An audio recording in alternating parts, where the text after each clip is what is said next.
Hey guys, today want to show off my CZ Shadow 2 optics ready. This is by far one of my favorite guns, if not the favorite gun. Let's see what I did to it. Right, I did a lot of upgrade to it, and it's getting out of control. It is really crazy. But yeah, I just want to kind of show you guys what I did to it. So first of all, safety check, dummy rounds. There's one dummy round in there, so don't worry. Let's see, what did I do? First of all, the inside. I installed the entire Kjun Pro package per se. I think it contains a lot of parts, so if you're interested, go check it out. Basically, it reduces the double action pull weight significantly, so I really like that. And a bunch of other upgrades. So yeah, that package is I would say the instruction with the package, it comes with the instruction sheet. I wouldn't say it's the easiest thing in the world to follow, but it's not super hard either. There are certain steps or whatever that's not super clearly mentioned. There's no picture whatsoever, but you will eventually figure it out, because there's no multiple ways of doing it or whatever. At the end, you will realize that there is only one way of doing it. So each step, eventually you will be able to figure it out. So I'm very happy about that upgrade, right? I won't go into details for the sake of time. And let's see what else. I did purchase a DPM systems recoil spring. I actually have not installed on it, but it's just my habit. I purchase a recoil spring from DPM system as long as they have it for all the guns that I own. So I just love them. And the next, the dual adjustable trigger from Armory Craft. I bought this because I want to I want to build a kind of black and red kind of theme. Of course, it's always black and red. Yeah, so they have different colors, so I just bought one from them. It is adjustable, dual adjustable, pre-travel, post-travel, if that's the word. I don't know. And to go with it, the red mag release button and the extended mag release, extended mag pad, base pad. So talking about the mag release is really funny. Initially, I don't know what happened with my gun. The factory out of the box, the original mag release was super hard to take out. This particular screw, it was extremely hard to loosen it, and I ended up stripping it, and then I stripped it worse and worse, and until at the end it's like completely stripped, and that there was no way of removing it. I did a lot of research online, and of course I didn't do those research before I started to strip it. So anyhow, I did a lot of research. I tried the penetration oil. I tried, air, the hair dryer, heating it up. I tried iron, just to, put the iron on it to increase the temperature and those kinds of, try to break the Loctite.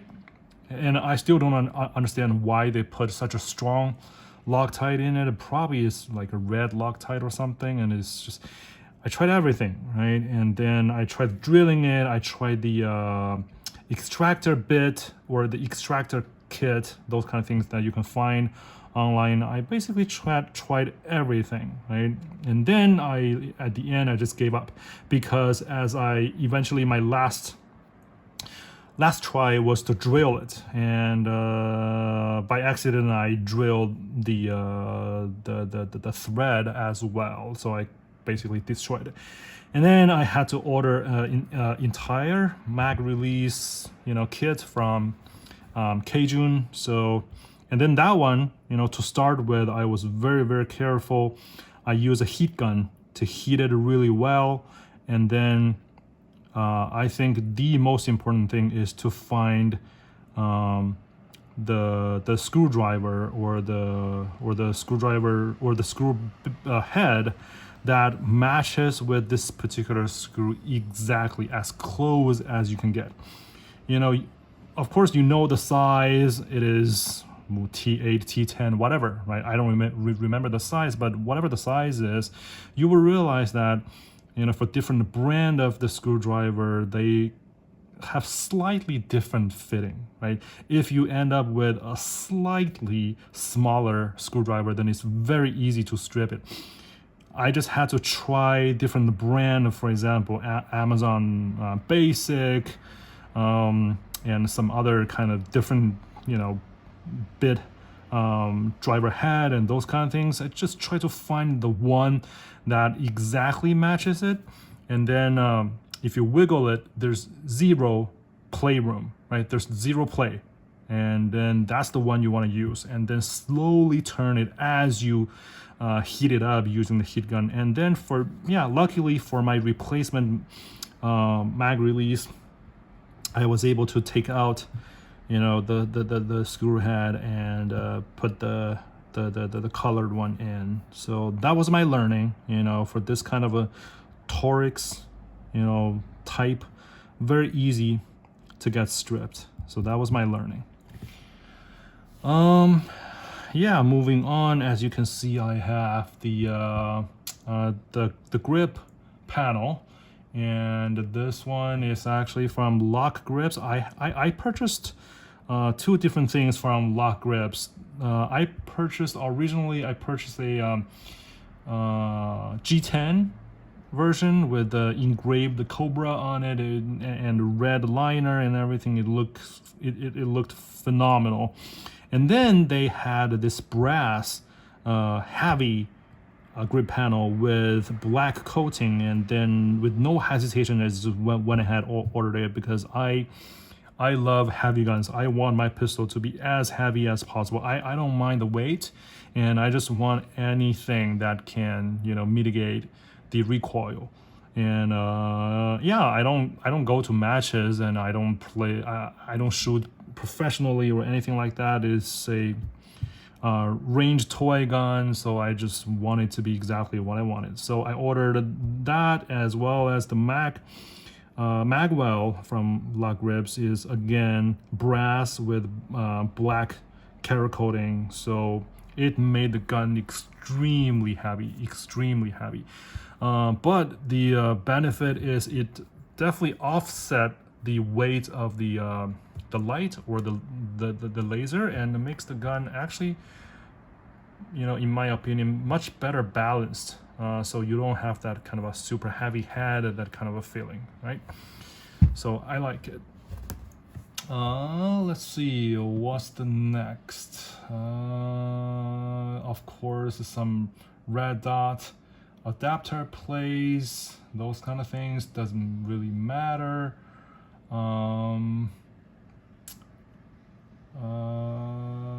Let's see, I also actually purchased some iron sight, which doesn't matter right now because I have the red dot on it. This is DPP, as you can see. This one, the thumb rest, right? It has to, to me, it's a must-have as long as there is a product available. And this is E-Mantac slide stop with thumb rest. Really helpful. So if I want to have fun at the range and really have like accurate shooting or quick shooting or whatever, thumb rest is a must. And this thing works, works very well, and not a whole lot of different options that you can get. So not too much to talk about So let's see what else. Of course, I purchased a magazine brake from Springer Precision. Is the kind of the metal thing inside the grip. It's supposed to be able to make your magazine drop more freely, kind of thing. It's for competition. For range toy, it doesn't really matter. But I'm crazy, so I just get kind of all the upgrade that I can, just for the sake of it. Let's see. Yeah, the magazine extension I talk about. This guy. This is from Springer Precision. It's for the Mag Gear factory magazine. It works just to match it. It works, but it's a little bit tight. It works just fine, just a little. So it's a little bit tight here with the magwell. As you can see, it started to wear a little bit right here, and the coating is a little bit worn, and it started to give the brass color kind of thing, but it's not too bad. It's just the size, the shape. It works, but not with the room that I would like it to be. But I'm not picky about that. It's fine. So finally, the ported barrel. This one I got it recently, and I'm super happy about it. This from Bar-Sto. Initially, I was just looking for. I was like, how about a compensator, right? On the CZ. Does anyone sell a threaded barrel, and do we have a cool compensator, to go with it? And then I searched, and then I found out, okay, this company made ported barrel, and they have different options like a 1 port, 2 port, 3 ports, that kind of thing for CZ Shadow 2. They have a lot of things for Glock, for Springfield, for Beretta. Yeah, so obviously I bumped into them on internet, but apparently it's a very, very famous company that makes very, very good barrels. So anyhow, I ordered from them. Took about 2 months to produce the barrel, and it took about another month for me to send my gun in to do the fitting. So they have semi-fitting, which is kind of cheaper, and you only need to do some minor fitting. And then they have match target fitting, which you need to send the pistol in, and they will machine the barrel to your pistol. And it took a month, and it took about $210-ish for the fitting. And they claim that the match target fitting, the performance or the accuracy is better, and it can achieve a tighter grouping and those kind of things. I believe them, and that's what I did. And as you can see, there's also crown as well. So I tried it out. I went to the range this morning, and I tried it out. A couple of things that I would like to mention. First of all, accuracy really good. To my surprise, I was able to shoot a tighter grouping. I think it's probably not because of the barrel, because the factory CZ2 should be, by theory, way more accurate than I am. I was shooting with a regular, standing position. I wasn't even, doing it with any kind of a stand or anything. So I like just a, what do you call it? A static shooting, where you have something under it, and then to help you stabilize the pistol. So I wasn't putting the pistol on anything. and I was just standing, right, to take a stance, and there's no way that I could experience tighter grouping by using their barrel compared to OEM. But if I compare to the target that I took picture of when I had the factory barrel, it's actually better. The grouping was way better. My kind of theory is the last time I shot it, it was in July, probably during this 3 months that my gun was gone. No, I sent him my gun about 1 month ago. Anyhow, I attributed the tighter grouping to my practice. During those times, since last time I shot it with the factory barrel, it's been 3 months. I probably just got better overall in general, right? My trigger pulls and my stance and those kind of things. Maybe I just got better, so it's not a gun.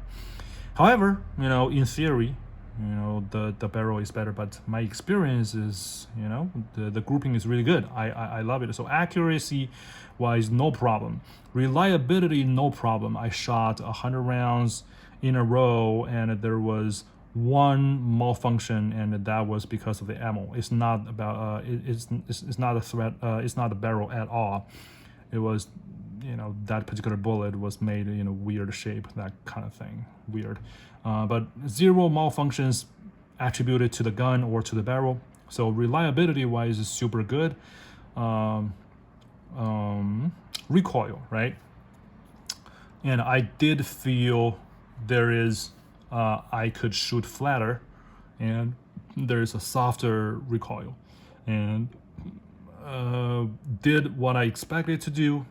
Really good. I'm really happy. So the only downside, or my biggest complaint, is this is my first time ever shooting a ported barrel, and I have no idea what it's gonna do to me. So ended up that some kind of a burning hot powder residue, right, was flying out from here probably, and then onto my head, onto my hand. So every time I shoot, for every bullet, I was able to feel something that's raining on me. So I feel it's like kind of just a hot powder residue, and I was super confused why none of the compensators that I've tried before on different guns, from different companies, has ever done that to me, and why this 3-port barrel is able to spray that much hot powder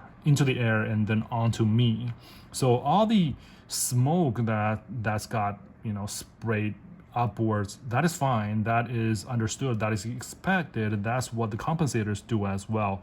But those hot burning thing that's falling on my hand and on my head, and falling on my arms, that's really hurts. That is a mystery, right? That tells me either next time I need to wear a hat, of course, wear a hat or long sleeves, or I need to also worry about what kind of clothes I should wear, because if I wear something that's super sensitive to those burning little particles, it might damage my clothes, right? It's gotta be super careful about what material that I should wear as a coat.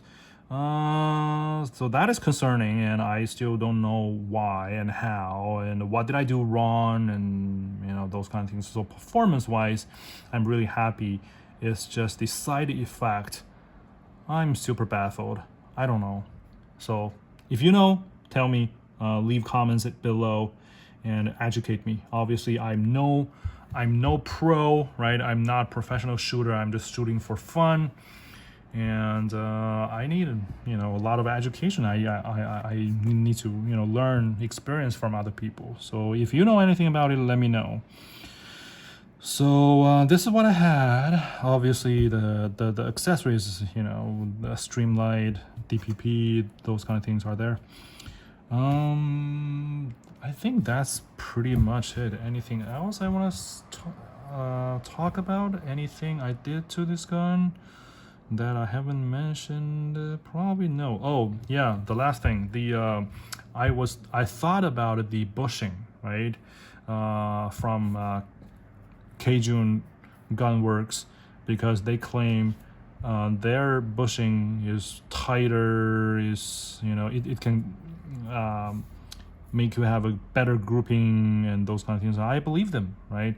And I'm actually surprised that the Bar-Sto, they try to achieve tighter grouping by, machining the barrel to your pistol without actually doing anything about the bushing. They still use the factory bushing. I could still feel like there is some play, right, with the factory bushing and the barrel. So maybe I'll try that, but I'm kind of, I don't know, I need to buy some special tools to be able to remove the factory bushing, and then I need to remove this one. So, and then you need to, I did some research. You need to freeze the new bushing and then put it in, and then you need to knock on it a little bit, and then blah blah. Maybe eventually I will do it because anything that can help the gun do better, I would love to have it, even though they will not show their performance in my hands. It's just one of those things that you just want to bring out all the potentials from your toy, and that it's capable of doing more than it was able to, and you're just happy about it. And then you have some motivation about getting better and grow up to your toy, right? So anyhow, yeah, that's about it, and thank you for watching.